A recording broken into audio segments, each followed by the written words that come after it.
sofrendo já o 5º mês de luto. Hoje eu sinto a dor que Arão sentiu, pastor. A Bíblia diz que quando Deus permitiu que os filhos de Arão morressem, Arão entrou em desespero. Mas Deus disse: olha, Arão, você não pode rasgar suas vestes, nem arrancar suas barbas, a barba, nem jogue terra na cabeça, te coloca de pé e exerce o ministério que eu te dei, mesmo a dor e em meio ao luto. Eu já preguei muito isso, mas viver isso estou vivendo agora. Eu peço as vossas orações em nome de Jesus. Convido-vos para lermos a palavra de Deus no Evangelho segundo escreveu São Lucas. Eu quero convidá-los para lermos juntamente comigo alguns versículos a partir do versículo de número 10. Porque nos diz assim, capítulo 13 do Evangelho segundo escreveu o médico amado, Dr. Lucas. Eu costumo dizer que Lucas foi o primeiro paparazzi do Novo Testamento. Nos diz assim, a partir do versículo número 10: e ensinava no sábado, numa das sinagogas. E eis que estava ali uma mulher que tinha um espírito de enfermidade. Havia já 18 anos e andava curvada e não podia de modo algum se endireitar. E vendo-a Jesus, chamou-a a si e disse: mulher, estás livre da tua enfermidade. E impôs as mãos sobre ela, e imediatamente ela se endireitou e glorificava a Deus. E tomando a palavra, o príncipe da sinagoga, indignado, porque Jesus curava no sábado, disse à multidão: 6 dias há que é necessário trabalhar. Neste, pois, vinde para seres curado, e não no sábado. Respondeu-lhe, porém, o Senhor Jesus e disse-lhe: hipócrita, no sábado não desprende da manjedoura cada um de vocês o seu boi ou o seu jumento, e não o leva a beber água? E não convinha soltar desta prisão, no dia de sábado, esta filha de Abraão, a qual há 18 anos Satanás mantinha presa? E dizendo ele isso, todos os seus adversários ficaram envergonhados, e todo o povo se alegrava por todas as coisas maravilhosas, gloriosas que eram feitas por Jesus. Amém? Amém. Agora olhe para o versículo 13, que diz: e impôs as mãos sobre ela, e imediatamente ela se endireitou. Mediante o texto bíblico, estamos subordinados ao tema, por direção do Espírito Santo. A pessoa que está debaixo das mãos de Cristo se endireita. Aleluia. A pessoa que está debaixo das mãos de Cristo se endireita. Meus amados irmãos, eu peço só um pouquinho de som, se for possível. Meus amados irmãos, igreja do Senhor, esse texto é um dos textos fantásticos que chama a minha atenção. Desde ontem eu estava a meditar. Hoje pela manhã, mãe, se lendo a palavra do Senhor e procurando uma palavra.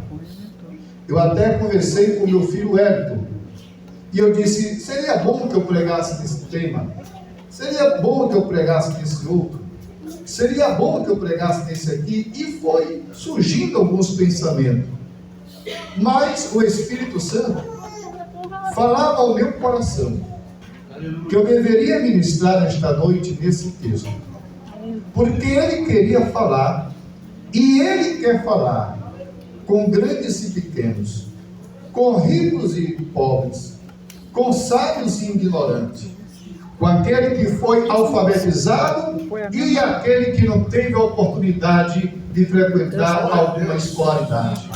Pois a vontade do Senhor é que nesta noite a sua palavra alcance o nosso coração e possamos tirar proveito daquilo que o Espírito Santo vai estar falando conosco e nos trazendo pérolas do reino de Deus ao seu coração.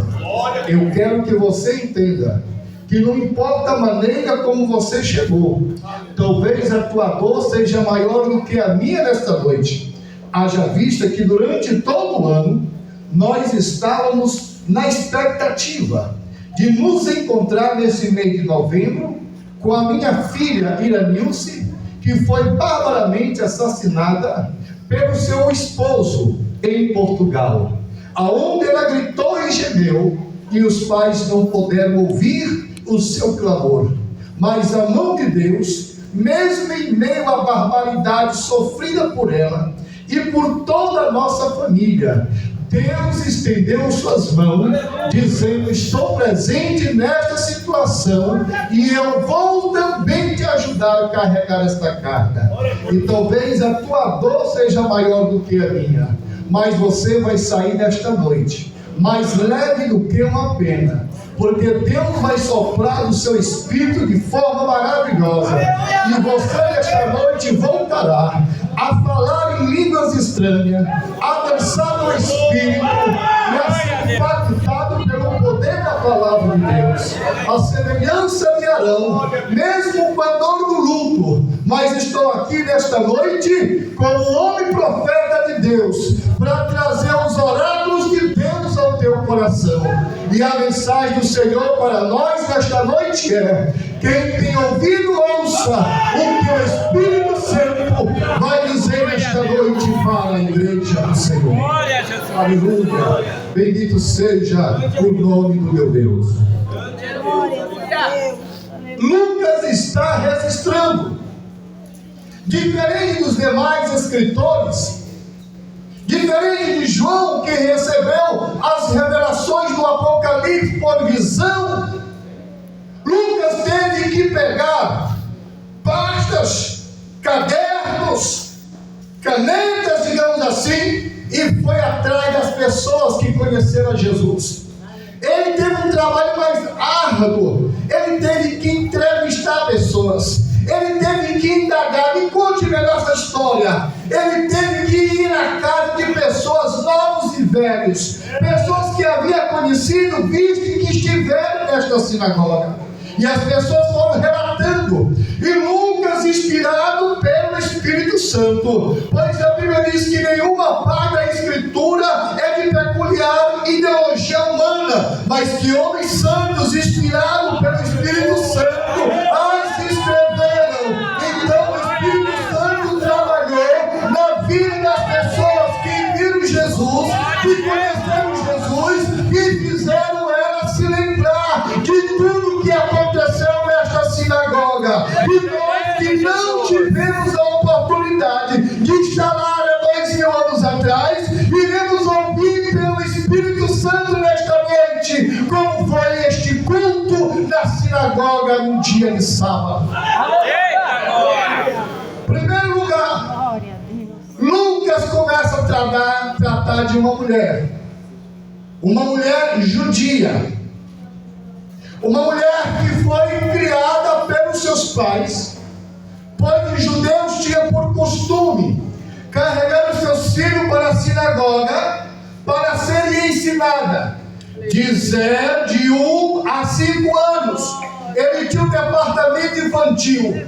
De 5 a 7 anos, tinha outro departamento para cuidar.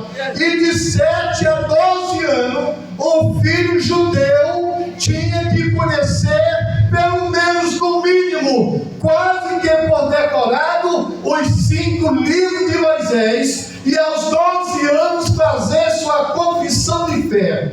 A Bíblia, a história nos revela que os pais tinham este cuidado, porque havia um mandamento no livro de Moisés, dado por Deus, que o pai de família tinha a responsabilidade de ensinar os seus filhos, sentado numa cadeira, na sala de casa, tinha que ensinar os seus filhos as verdades eternas, andando com eles no caminho para ir para o campo. Ele ia caminhando e ensinando os seus filhos a ir para o campo. Era um dever dos pais, na hora de dormir, ajudar os filhos a orarem a Deus, e na hora que acordasse, que batesse na cama, já ensinava aos filhos as palavras do Senhor, para que não se desviasse.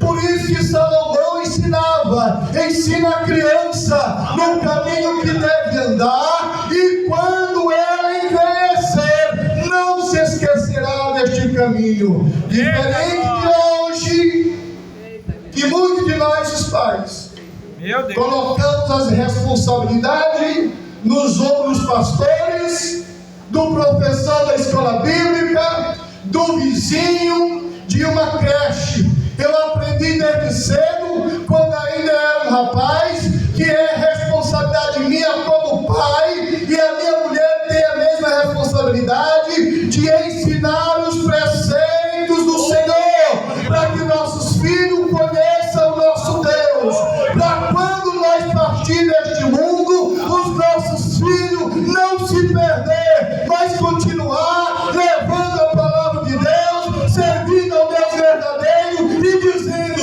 o Deus dos meus pais me curou, me abençoou, bendito seja o nome do Senhor das